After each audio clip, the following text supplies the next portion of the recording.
Yan, so itong dalawang to, for testing natin next day kasi may panahon talagang hindi siya maganda.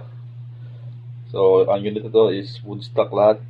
Yan, bali, yan kay Sir Dave. Gold yung ano niya, pinaka-receiver.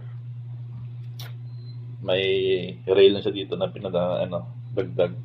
Itong isa kay Sir ano naman Mark. Solid yan. Talagang maganda. Naka carbon fiber shroud. Naka na 0.58 liters. FX style yung bat niya. Yan. At saka meron siyang ADPRS na pinadagdag. Meron din siyang bipod na pinadagdag. Yan, talagang complete set lahat. Solid na solid tong unit ni Sir.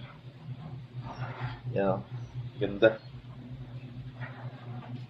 Sa formahan talagang solid. Lalo na yung scope niya na napakaganda. Top of the line ng Discovery.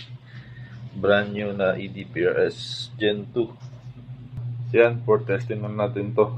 Yung dalawang to.